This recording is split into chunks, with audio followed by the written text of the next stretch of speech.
Alors dans la vidéo précédente, JavaScript 40, la création d'une classe et l'instance d'une classe découverte débutant, on avait créé une classe, on avait instancié une classe, et donc on avait créé plusieurs objets. Et donc là, dans cette vidéo-là, je vais rajouter quelques compléments d'informations, et ces informations-là viennent du MDN. Donc la première chose que je voulais rajouter déjà, c'est au niveau du terme classe. Alors ce que dit le MDN sur la classe. Donc les classes en JavaScript ont été introduites avec ECMAScript 2015. Elles sont un sucre syntaxique par rapport à l'héritage prototypal. En effet, cette syntaxe n'introduit pas un nouveau modèle d'héritage dans JavaScript, elle fournit uniquement une syntaxe plus simple pour créer des objets et manipuler l'héritage. Définir des classes. En réalité, les classes sont juste des fonctions spéciales, ainsi les classes sont définies de la même façon que les fonctions, par déclaration ou par expression. Les déclarations de classe. Pour utiliser une déclaration de classe simple, on utilisera le mot-clé classe, suivi par le nom de la classe que l'on déclare. Donc là on a un exemple, ici rectangle avec un R majuscule. Donc là on a la classe rectangle avec le constructeur.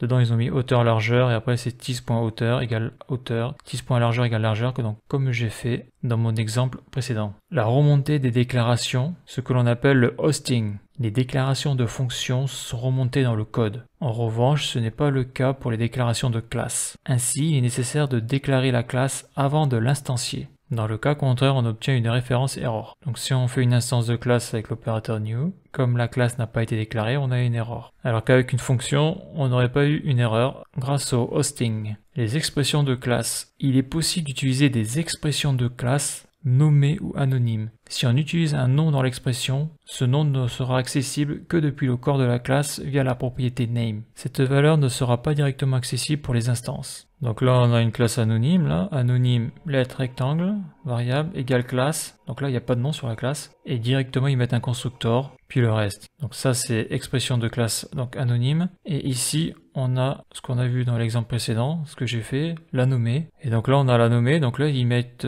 une variable et dedans ils mettent la classe. Donc c'est un peu le même système que pour les fonctions. Donc là ils appellent ça expression de classe. Les mêmes règles s'appliquent aux expressions de classe en ce qui concerne la remontée ou hosting des classes. Voir le paragraphe précédent sur les remontées des déclarations de classe. Donc corps d'une classe et définition des méthodes. Le corps d'une classe est la partie contenue entre les accolades. C'est dans cette partie que l'on définit les propriétés d'une classe comme ses méthodes et son constructeur. Donc il y a le mode strict. Le corps des classes pour les expressions et pour les déclarations de classe est exécuté en mode strict. Autrement dit, le constructeur, les méthodes statiques, le prototype, les accesseurs, getters et mutateurs, setters sont exécutés en mode strict. Donc là les méthodes statiques je l'ai pas encore vu, le prototype, bon, c'est une histoire d'objet, d'héritage. Les accesseurs et les mutateurs, je l'ai pas encore vu. Donc le constructeur, la méthode constructor est une méthode spéciale qui permet de créer et d'initialiser les objets créés avec une classe. Il ne peut y avoir qu'une seule méthode avec le nom constructor pour une classe donnée. Si la classe contient plusieurs occurrences d'une méthode constructor, cela provoquera une exception au syntaxe error. Le constructeur ainsi déclaré peut utiliser le mot-clé super afin d'appeler le constructeur de la classe parente. Donc là on a la méthode de prototype, donc après il y a la méthode statique, donc ça je l'ai pas encore vu. La gestion de tease pour le prototype et les méthodes statiques. Donc ça je l'ai pas vu, les méthodes statiques. Propriétés des instances. Les propriétés des instances doivent être définies dans les méthodes de la classe. Les propriétés statiques ou les données relatives au prototype doivent être définies en dehors de la déclaration comportant le corps de la classe. Donc ça je l'ai pas vu. Déclaration de champ, donc ça c'est une fonction expérimentale. Déclaration de champ public, donc ça c'est pareil, je crois que c'est nouveau. Déclaration de champ privé, c'est la même chose. On a créé une sous-classe avec extends, donc ça je l'ai pas vu. Le mot-clé extends, utilisé dans les déclarations ou les expressions de classe, permet de créer une classe qui hérite d'une autre classe. On parle aussi de sous-classe ou de classe fille. Là on a l'exemple, donc là on a une classe animale, là on a une classe chien extends animal. Si on déclare un constructeur dans une classe fille, on doit utiliser super avec des parenthèses avant tease. On peut également étendre des classes plus traditionnelles basées sur des constructeurs fonctionnels. Là on a l'exemple. Donc tout ça après ça c'est des trucs que j'ai pas encore vu. Utiliser super pour la classe parent, donc ça encore c'est de l'avancée. Et après on a les mixins. C'est marrant, c'est le même terme que pour ce que l'on trouve dans le SCSS, le SAS, les mixins. Donc qu'est-ce qu'ils disent? Les sous-classes abstraites ou mixins sont des modèles templates pour des classes. Une classe ECMAScript ne peut avoir qu'une seule classe parente et il n'est donc pas possible, par exemple, d'hériter de plusieurs classes dans une classe abstraite. La fonctionnalité dont on souhaite disposer doit être fournie par la classe parente. Une fonction peut prendre une classe parente ou entrer et envoyer une classe fille qui étend cette classe parente. Cela peut permettre d'émuler les mixins avec ECMAScript. Donc là on a un exemple. Ok, donc on voit que les classes au début c'est facile, par contre on voit que dès qu'on avance un petit peu dedans ça se gâte. Après le problème c'est dans quel cas on utilise les notions avancées des classes. Donc ça c'est pour les classes. Après qu'est-ce que l'on a? On a donc le constructeur, donc le constructeur ça devrait aller vite. Le constructeur, la méthode constructeur est une méthode qui est utilisée pour créer et initialiser un objet lorsqu'on utilise le mot-clé classe. Donc là on a un petit exemple, je clique sur Run, j'ai Polygon. La syntaxe, ok. La description, il ne peut y avoir qu'une seule méthode utilisant le mot-clé constructor au sein d'une classe. Une exception syntaxe error sera levée si la classe contient plusieurs méthodes constructor. Le constructeur peut utiliser le mot-clé super afin d'appeler le constructeur de la classe parente. Si on ne définit pas une méthode constructeur, un constructeur par défaut sera utilisé. Donc là on a un exemple, utiliser la méthode constructor, utiliser un constructeur par défaut. Donc voilà ce qu'il dit sur le constructeur, sur le MDN. Donc après qu'est-ce qu'on a là? Sur le MDN on a aussi quelque chose sur l'instance. Donc l'instance, un objet créé par un constructeur est une instance de ce constructeur. Un objet créé par un constructeur est une instance de ce constructeur. Un objet est une structure contenant des données, des instructions en rapport avec ces données. Un objet correspond parfois à des choses du monde réel, par exemple à une voiture ou à une piste dans un jeu vidéo de course. JavaScript, Java, C++, Python et Ruby sont des exemples de langages de programmation orientés objet. Et là sur le constructeur, ils disent un constructeur est associé à un objet d'une classe particulière qui a été instancié. Le constructeur initialise cet objet et peut fournir un accès à ces informations privées. Le concept de constructeur peut s'appliquer à la plupart des langages de programmation orientés objet. Dans l'essentiel, un constructeur en JavaScript est en général déclaré lors de l'instance d'une classe. Ok, donc on peut voir qu'on a eu des informations différentes de ce qu'on avait pu lire précédemment. Donc pour l'instance, bon là je vais remettre le tease.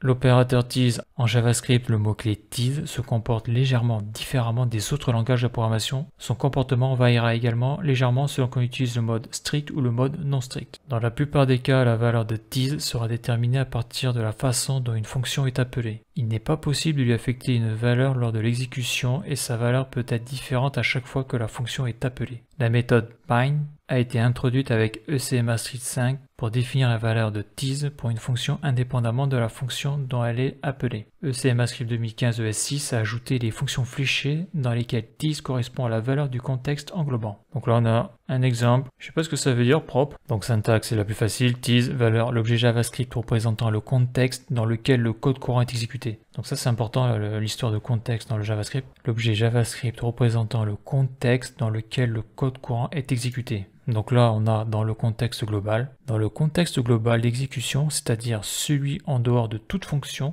tease fait référence à l'objet global, qu'on utilise ou non le mode strict. Donc il y a le contexte global. Donc là, on a l'exemple. Il est également possible d'accéder au contexte global avec la propriété global tease, quel que soit le contexte utilisé pour l'exécution. Et après, on a le contexte dans une fonction. Dans le contexte d'une fonction, s'il est utilisé dans une fonction, la valeur de tease dépendra de la façon dont la fonction a été appelée. Donc là, on a avec un appel simple. Dans cet exemple, la valeur de tease n'est pas définie lors de l'appel. Le code n'étant pas en mode strict, tease doit toujours être un objet et ce sera donc l'objet global, soit window pour un navigateur. En mode strict, la valeur de tease est conservée, il reste le même entre le moment de sa définition et l'entrée dans le contexte d'exécution. S'il n'est pas défini, il reste undefined, il pourrait être défini avec n'importe quelle autre valeur, telle que nul ou 42, donc ça c'est sûrement l'exemple, où je ne suis pas tease. Call et apply. Pour passer tease d'un contexte à un autre, on pourra utiliser call ou apply. Donc là on a un exemple. Lorsque le mot-clé tease est utilisé dans le corps d'une fonction, il est possible d'utiliser les méthodes call ou apply pour lier tease à un objet donné. Toutes les fonctions héritent de ces méthodes grâce à fonction prototype. Là on a l'exemple.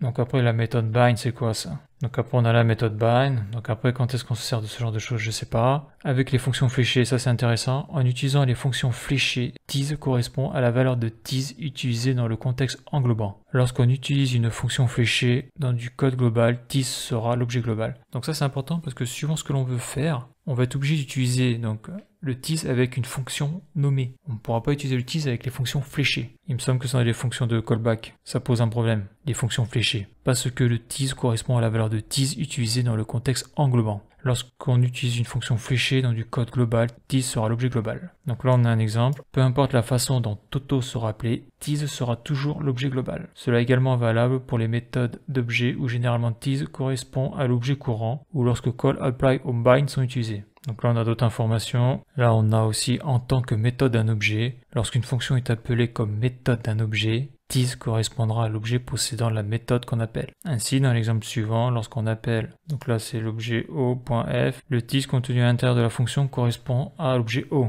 Ok, tease sur la chaîne de prototype de l'objet, donc ça j'ai pas vu le prototypage encore, c'est pas clair du tout. Tease dans un getter ou un setters. Donc ici on a le même principe lorsque la fonction est appelée à partir d'un accesseur, getter, ou d'un mutateur, setters. Une fonction utilisée comme accesseur ou mutateur verra son tease lié à l'objet à partir duquel on souhaite accéder, changer la propriété. Donc on a le tease en tant que constructeur. Lorsqu'une fonction est utilisée comme constructeur, c'est-à-dire qu'elle est invoquée avec le mot-clé new, le tease correspondant sera lié au nouvel objet en train d'être construit. Par défaut, un constructeur renverra l'objet auquel tease fait référence. Cependant, si la valeur de retour du constructeur est définie et est un objet, ce sera elle qui sera renvoyée. Sinon, ce sera la valeur de tease. Donc on voit qu'il y a pas mal de choses sur le tease. En tant que gestionnaire d'événements DOM, lorsqu'une fonction est utilisée comme gestionnaire d'événements, event handler, le tease correspondant prendra la valeur de l'élément ayant déclenché l'événement. Certains navigateurs ne suivent pas cette convention et les gestionnaires sont ajoutés dynamiquement avec d'autres méthodes, CAD Event Listener. Donc là on a l'exemple.